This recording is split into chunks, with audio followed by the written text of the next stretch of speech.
Praise the Lard. Praise It's another the Lord. episode of GrateTV, and this week we unveil, yes, of course, another secret ingredient. Plus, is it done yet? How to tell exactly if it is done. It's coming up on GrateTV. Fire it up.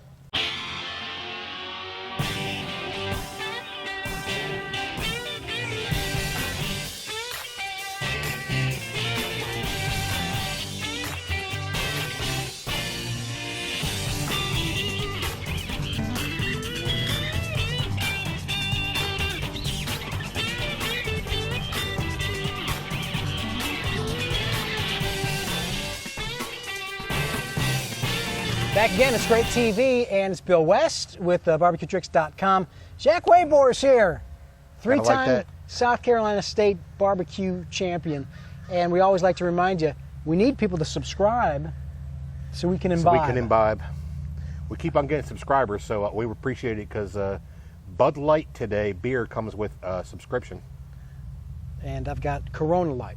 Cheers. Thank you for Don't think we're giving you a subscribing. subscription, but you know, we love Bud Light. We love Corona. You can subscribe a lot of different ways. We got a lot of different ways to do it. Big way is to go online, either do Facebook, just friend us, like us, or we've got a little email subscription, so you get a little email when you subscribe every time we put a post, a new episode up. That's real easy as well. Simple. And all of it's free, so GrateTV.com, and please subscribe, and at iTunes and YouTube. And Facebook, don't forget about the Facebook page. Friend us, friend us, friend us. We love to see your great plates as well. All right, so we get emails a bunch, and we love to get those. This first one comes from Ben in Portland, and he says, "Dear GrateTV guys, I never cook chicken anymore because I undercooked it one time, and I've been kind of embarrassed and afraid to risk it again. I'm ready to try again, but how do I tell if it's done?" Ben, that is a great question, and of course our general rule of thumb is it's done when it's done when it comes to barbecue, but chicken's a little bit different because you're going to grill it hot. And Bill was nice enough to... I thought it'd be fun to actually have a visual display. he was nice enough to put a chicken together for us here, and it is a beautiful looking bird. Now you can have all different kinds of. I'll hold this. I'll hold You it, got and then because you'll demo how to. I got the thermal this. pen, which is the thing that you want to have wing for telling your good temperatures, and you want to make sure that you cook chicken and you check chicken in a couple of different places. But the best place to tell is right down in here where the thigh and the leg meet. But you kind of want to catch it from the top. Get right down in here where the leg and the thigh meet, and drive down in there until you feel that bone in there, and then pull it back just a little bit. And then look at your temperature gauge, and it should read safely 165, best above 170, 180, somewhere in there, and your chicken will be safe to eat and done. You can catch it from this side back here if you want to, right underneath here where the chicken meets the thigh. Get kind of on down into that thigh piece down in there, and that is where the chicken takes the longest to cook. Of course, you know, you always want to make sure you check it in a couple of different spots, and make sure you get back in here in this breast. This is the meatiest part of the breast, right in here. So you get down in here, right in there, and check it right in there as well. I don't like to take breast meat personally above 165 degrees. It starts to break down, get a little dry about that time. So right down in here, where that wing and where that thigh is, down in there, right down in that dark meat. All right. So yeah, there's different. The breast is going to be. Is that actually the thickest? That is the thickest part of the breast, right here, right where it comes down to that curve goes around. So that's going to take the longest. It'll take the longest for the breast, yes. That, and then they always say the biggest part of the thigh. Yeah, the biggest part of the thigh, and that is the dark meat, and you want to make sure you get your dark meat done. That if you're going to get red and a little red coming out of there, that's where it's going to come from. You want to make sure those juices run clear. But these are great. These thermal pens. Thermal pen, it's the recommended gadget. This has cooled down a bit since it was up to temperature. But the great thing about this is they come up to temp. These things are instant. So 2-second instant. You know, and if right away. The little glass ones, they still work, or the metal ones still work. They still work fine. They just take a little bit longer to read. So there you go, real easy. Good stuff. But especially with chicken, you don't want to mess around. What'd you say? 160 to be safe. 165 to be safe. But beef is a whole different story. Yeah, beef. Well, beef doesn't. Chicken is carries a lot of salmonella.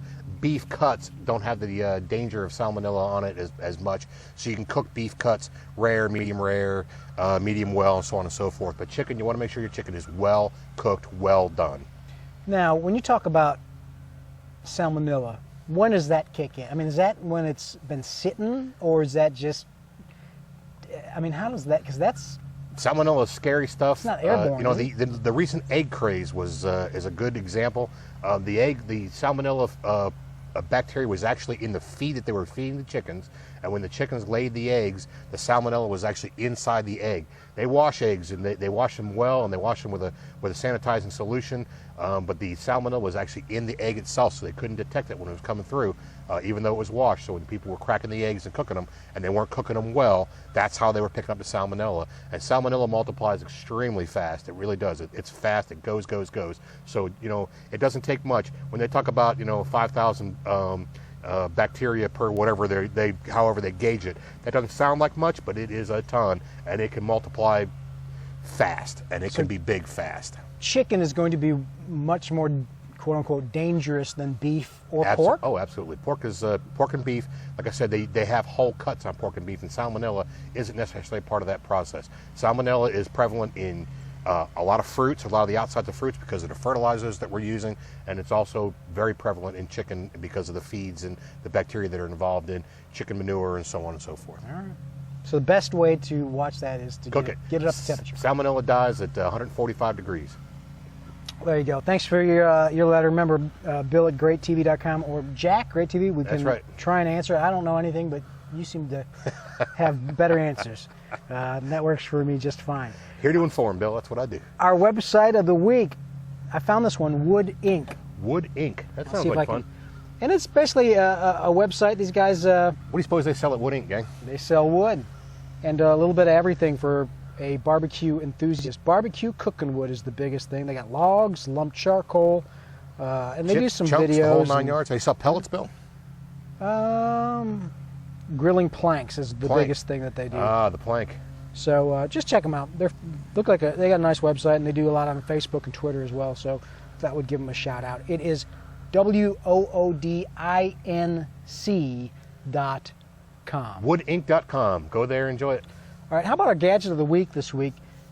This looks like fun. It is. I can't say it's that useful, quite honestly, because it would be useful, but I think I've had it for a couple years, and you can see it hasn't been touched. It's pretty much brand new, Bill. But it is for shish kebab, and you get the picture there on the box because you can kind of see what it does. But if you're a big shish kebab person, this would help because shish kebabs could fall through the grate. But simple, rotates through. You can put your shish kebab there, and I'm guessing it's fairly cheap. And as well. I'm thinking this is how you store it, Bill. And I think when you put your shish kebabs, actually put them on here, I think you're actually outside of this thing right here, and it's got the little notches right here, and you lay your shish kebab right in the little grooves right there, and it holds so you can kind of spin them around and turn them around and do your thing. But I think this is for storage purposes right here. You know, you just kind of get them in there and store them. I've seen people do a lot of things with shish kebab racks, and I'll tell you a little trick that I like to use with shish kebabs is grill your vegetables on one set of kebabs and grill your meat on another set of kebabs because, of course, especially if you're using chicken or pork or something like that you want to get well done, your vegetables will overcook if you're trying to make your meat well done. Have you done one of these Brazilian steakhouses? I love to go to Brazilian steakhouses. How can you not love that? Man, I tell you what. Green light, come on, bring it on. Tony, have you done a... Oh, we got to do that. Ever been to a Brazilian steakhouse? Tony, I don't think we have one. We're in Charleston. There was one in Goose Creek. I don't know if they're still open or not. The Amazon Grill was up there, but I think they closed. Probably because guys like me went in there and cleaned them out of meat. Yeah, the salad bar's there, but you know what? Let's get the ribs going. Careful. Anyway, so this is... it's falling apart. I was going to show the one thing you can do is that it folds up. Oh, it folds up. I'm not sure if that's for storage purposes or not, but I will deal with this later. But anyway, the shish kebab there you go. holder. Cheers to... One of these days I got to use that. Cheers to the kebab rack and skewers from... Mr. Barbecue. Mr. Barbecue. Good stuff. So there you go. Our secret ingredient this week, I like this one. And it's... Actually, I have it classified as bacon grease or bacon drippings. But it's the same thing as lard, right? Lard. Well, lard is rendered pig fat. Of course, the lard that you might buy in a regular discounter or grocery store will be what they call hydrogenated, I believe is how you pronounce it. But if you can get good fresh lard, you're actually getting rendered bacon fat, which is you can't go wrong with bacon fat. I mean, bacon fat is good. We're actually trying to, my wife Or and I, hog fat. MJ and I have been trying to figure out this potato salad recipe. And we tried, I don't know where I saw it, but I thought that might be the difference. Is they had bacon, someone tried to figure out it was bacon in it, but I think we did bacon grease and we're getting closer. There you go. That's our secret ingredient. We think it's bacon grease. Certainly, you can use any kind of rendered pork fat. Their pancettas are always good to use in there for a little bit of a different taste, and that is more of a ham. A pancetta is more of a ham, but certainly bacon grease, you can't go wrong. It seems like I use bacon grease when I make my ABTs, which is the atomic buffalo turd, which is a stuffed jalapeno, and you stuff it whatever you want, wrap it in bacon. Sounds so appealing. I'll go ahead and rub the jalapeno with a little bacon fat, and for some reason or another, it will take care of the heat a little bit more, Really? mellow it down. And I think what happens, Bill, and I know that the bacon is the reason why you wrap it in bacon, not only for flavor, but the bacon fat will put a little layer of grease on your tongue, and therefore the capsicum doesn't get a chance to get through there and get on your tongue and make it hot. It'll roll it all back off your tongue. One way, because I was tinkering with the bacon grease in this potato salad, we did these baked potatoes the other night, and I coated the potato with bacon grease. Oh yeah, that's got to be good there. And then coarse, kosher salt. Kosher salt, right? Actually, we used like some sea salt and baked the heck out of that. It was awesome, and That is just awesome. a little bit extra layer of something. Sure. That was hard to nail down. Makes the skin good to eat too, and the skin is the most beneficial part of the potato, by the way. So secret ingredient, Nutritionally. praise the Lord, it's Praise the Lord. bacon grease. Good stuff. Thanks for hanging out with us again. Make sure you subscribe, Jack at GrateTV.com, Bill at GrateTV.com. And if you go to our website, please take a look at some of the links and things that we have and the advertising that we have there. Especially Spit Jack is something we're trying to partner up with. Check out some of the items they have linked through from our website. Good stuff. And if you spend like $39 or more at Spit Jack, a great TV deal is they'll give you a pair of barbecue gloves. But you got to go through some right steps to get it. Maybe we'll get lucky and have great TV and print it on the gloves someday, Bill. That would be cool. That would be the big Wouldn't that be one? That'd be big. Until now, just log on, GrateTV.com, and subscribe to YouTube. We're actually doing, I think, we keep growing every week on iTunes, which is pretty cool. That's great. So people are watching on like Watch. Tell all your friends. their iPods, iPads, which our website is very iPad friendly. Yeah, it is. So please do that. Without a doubt. Till next week, what do you want to say? Stay sustainable? Yeah, always, think local or think global, buy local, and always stay sustainable. Sustainable farming is where it's all at these days. Help your local farmer out. Buy your local farmer's market. Actually, I'm liking the sustainable thing more and more. It is. I'm getting interested in it. I am a big believer in it, and I believe that you should always stay sustainable and help your local farmer. At least you know where your food's coming from. Yeah. Yeah, without a doubt. All right. Remember, hug your mama. Thanks for tuning in. See you next week.